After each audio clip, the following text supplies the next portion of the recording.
아침 금식을 계속 해오셨어요. 오로지 기도만 하시는 분이세요. 그리고 굉장히 뭐라고 해야 되나? 이제 평양 분이시고 이제 이 한국으로 넘어오셔가지고 형제들이 이제 부모님, 어머님만 이제 저기 하시고 아버님 돌아가시고 하면서 어머님이 가정 역할을 하셨는데 굉장히 그 생활력이 강하셔서 뭐 그 남자들 한 10명 데려다 놔도 이길 수가 없을 정도로 사업 수완도 좋으셨고요. 뭐 옛날에 그 우리 쫄쫄이 바지라고 있었어요. 어렸을 때. 그걸 저희 어머니가 일본에서 기계를 갔다가 전국으로다가 판매하실 정도로 사업도 대단히 하셨죠. 돈도 많이 버셨고. 그래서 한국에서도 뭐 교회 이렇게 영화교회라고 큰 교회가 있어요. 그거 지을 때 돈이 없어서 마감을 못했을 때 어머니가 그 당시 한 40몇 년 전에 한 700일이나 얼마를 돼가지고 마지막 올리시고, 그리고 또 이제 어머님이 또 교회를 좀 굉장히 많이 헌금도 1등 하셔야 되고 11조도 거의 1등을 하셔야만 되고, 그래서 돈도 악착같이 버셨고 기도도 정말 뭐 쉼없이 하셨고 그런 분이셨어요. 그런데도 불구하고 가정에서는 그렇지가 않으셨어요. 뭐 굉장히 이렇게 너무 권위적이셨고, 그리고 당신 생각이 상대방의 생각이세요. 그게 이제 법이고 이제 진리고 하나님 말씀이세요. 당신의 생각이 하나님의 말씀이셨어요. 거기에 따라가는 자식은 그렇게 없었어요. 예. 그리고 이제 그 말씀을 너무 이제 뭐 많이 함부로 하시고 그러셔서 정말 어머니께서는 그 생활에서는 이제 하나님을 믿는 그런 모습이 보이지 않았던 거예요. 열심히 살고 기도하는 거는 이제 다 저기 했지만 그 가족이라든가 주변 사람들에게 상처를 너무 많이 주셨어요. 그래서 저렇게 어머님처럼 저렇게 하나님을 믿는다면 난 하나님을 믿지 않겠다. 그렇게 생각을 했어요. 만약에 내가 저 하나님을 정말 믿는다면 어머니를 돌아가신 다음에 내가 믿겠다 했어요. 그건 뭐냐면 정말 하나님의 자녀가 저렇게 하나님을 믿는 분이 돌아가실 때 얼만큼 아름답게 돌아가시냐. 근데 저렇게 악하게 저러시면 돌아가실 때 분명히 뭐 제가 그런 생각을 할 정도로 정말 사람들의 그 상처를 주셨죠. 그랬는데 제가 이제 여기 우리 교회에 와가지고 제가 많이 변화되고 하나님을 어떻게 믿어야 되는지를 이제 그 진리를 따라서 가는 그거를 제가 깨닫게 됐어요.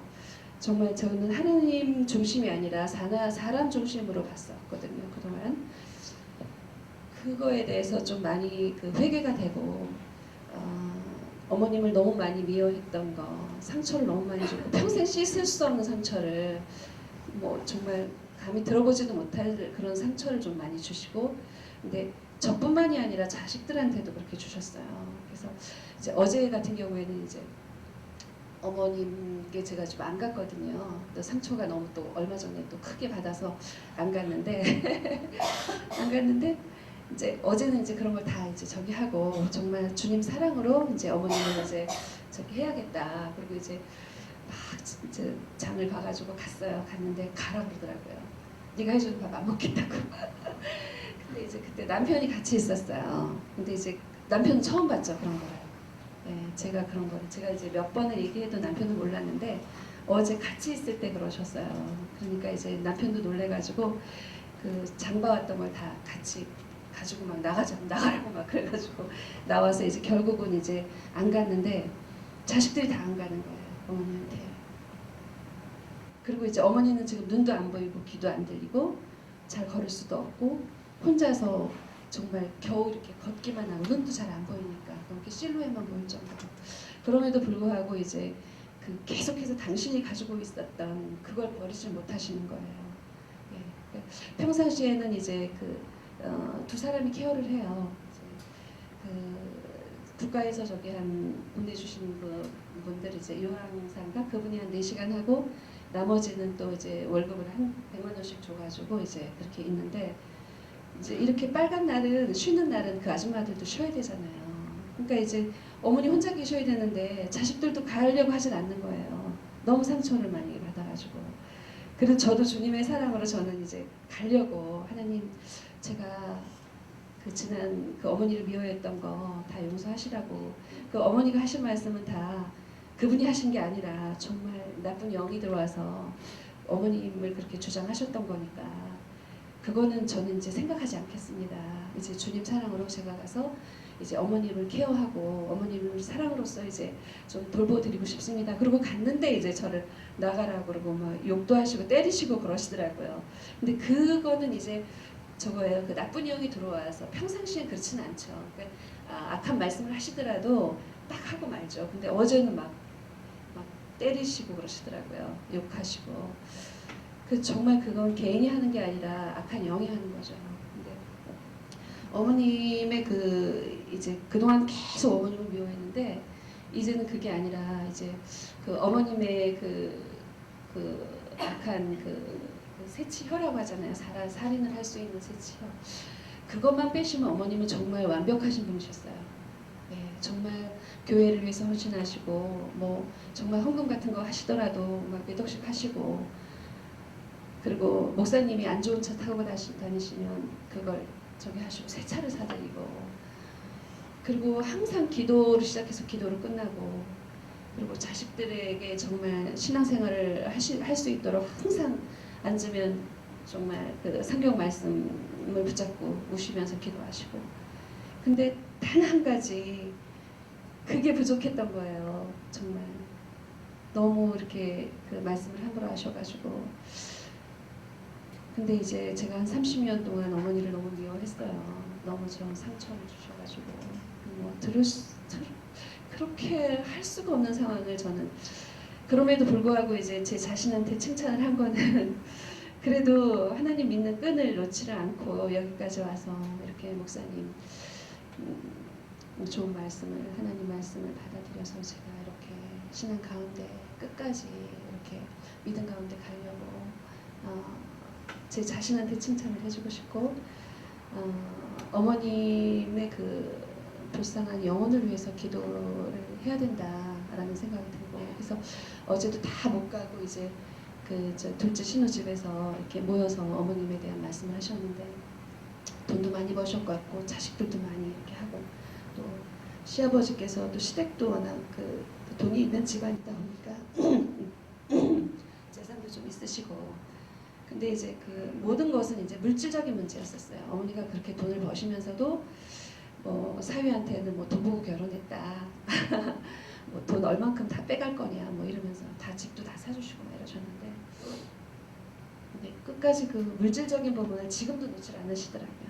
사위들한테 돈 빼갈 게 있어서 오냐 그러면서 얼만큼 더 빼가려고 오냐 이렇게 근데 이제 얼마 전에 이제 신우가 갔잖아요. 그 신우가 이제 목사님이세요. 그 저기 남편이 신우 남편이 목사님이시고 사모인데 피아노도 너무 잘 치고 선하고 그런데 갔어요. 갔는데 그때 갔을 때도 어머님이 너무 자식들이나 이렇게 해서 너무 나쁘게 해가지고 이렇게 자식까지 가는구나 이렇게까지 생각을 했어요. 근데 이제 제가 회개를 했어요. 네, 회개했어요. 그거는 아니고 정말 내가 정말 신앙을 바로 서지 못했구나. 전 어머니가 너무 나쁘게 그래가지고 세상적으로 나쁘게 해서 자식까지 가는구나 이렇게까지 생각을 했거든요. 근데 회개를 했어요. 내가 잘못 생각했다. 어머님을 위해서 기도를 더 열심히 해야겠다. 항상 뭐 11조고 감사헌금이고 정말 뭐 오로지 하나님만 바라보고 사셨던 분인데 왜 그렇게 그거 하나만 빼면 되는데 100가지 중에 하나만 빼면 정말 하나님께서 기뻐하실 분이신데 이렇게 사셨나. 그래서 이거는 나한테 주는 무슨 메시지인가라는 생각이 들었어요. 그래서 정말 저는 이제 교회에 어떻게 헌신해야 되는지도 알아요. 어머님이 봤기 때문에 목사님한테는 어떻게 해야 되는지. 뭐 예를 들어서 부흥회 때 이제 저는 이제 교회를 크게 만드는 조그만 교회에서 어머님의 신앙생활을 하셨는데 그 교회 건립을 위해서 부흥회를 굉장히 자주 했어요. 그럼 그 부흥회 목사님을 어머님이 식사 초대를 하지 않으면 어떻게 그 납치를 해서라도 집에서 식사를 했어요. 그러면 음식을 만들면 간을 먹어보지 못했어요. 주의조 하나님이 드시는 건데 어디다 맛을 보냐고 어디다 손을 대냐고 할 정도로. 그래서 정말 그 목사님께는 어떻게 해야 되고 교회는 어떻게 해야 되고 그러면 이제 그런 건 어머님한테 배우고 정말 안 좋은 거는 이제 어머님한테 안 배우고 정말 좋은 것만 어머님한테 다 배워서 정말 저도 교회에 헌신하고 목사님께도 사랑받는 양으로서 그렇게 제가 거듭나야 되지 않을까. 그래서 정말 지금은 그렇게 미웠던 어머님이 지금은 너무 안타깝고 불쌍하고 그 영혼을 위해서 기도해야 되고 평생 정말 아버지 때부터 그렇게 믿어왔던 신앙인데 어머님이 지옥 가면 안 되기 때문에 그 불쌍한 영혼을 위해서 그리고 오로지 가족을 위해서 6남매 다 대학까지 교육시키고 정말 막내 아들 둘에 이제 딸 넷인데 막내는 의사까지 시키면서 연세대학교 나왔고 차명원 과장으로 있고 그렇게까지 어머님께서 자식을 위해서 평생 헌신하시고 교회를 위해서 평생 헌신하시고 기도하셨는데 마지막 영혼은 제 기도가 남아있지 않나. 자식들도 다 등을 돌렸거든요. 예, 자식들도. 그러면 내가 이 가정을 바로 세워야 되지 않겠나. 예, 그게 무엇인가라고 생각했을 때 어머님을 위해서 기도를 하고 그 영혼이 평생 기도했던 그 영혼을 정말 바로 하나님 앞에 가실 수 있도록 기도하는 게 내 몫이 아닌가. 그리고 이 집안을 바로 세울 수 있도록 내 자식이나 그리고 하나님을 알지만 어머님으로 인해서 상처받은 형제 자매들을 위해서 다른 데서 내가 복음을 전하는 것이 아니라 내 모습으로 내 형제 자매들한테 복음을 전하고 그들로 인해서 정말 주님의 나라를 세우는데 제가 일을 해야 되지 않을까 그렇게 생각하고 있습니다. 그래서 제가 간단하게 기도를 좀 해야 하는데 기도드리겠습니다.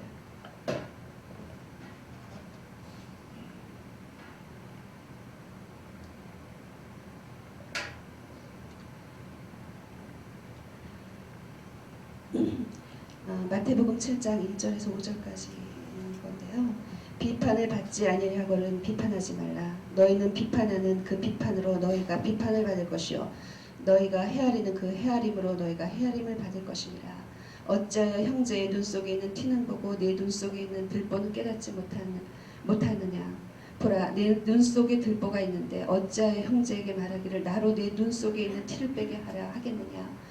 외식하는 자여 먼저 내 눈 속에서 들보를 빼어라.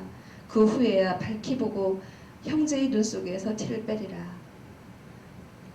저희 허물과 죄를 용서하시고 구원하신 하나님 아버지, 저의 허물을 안 보이고 남의 허물은 너무나 잘 보는 저를 용서하여 주시고 은혜로운 말만 하게 하시고 아름다운 향기를 품으며 주님이 기뻐하는 삶을 살게 붙잡아 주시옵소서. 다른 사람을 정죄하기 이전에 제 자신이 하나님을 거역하고 이웃을 사랑하지 못하며 거짓과 불법을 행하고 있었음을 회개하오니 용서하여 주시옵소서. 제 눈 속에 있는 들보를 먼저 십자가의 성령의 능력으로 치료받게 하여 주시옵시고 제 자신의 부족함을 알고 하나님 앞에 바로 서고 남을 정죄하고자 하는 마음이 아닌 사랑의 마음으로 형제들을 권면하고 도울 수 있도록 하여 주시옵소서. 감사드리오며 모든 말씀 우리 주 예수님의 이름으로 기도드렸사옵나이다.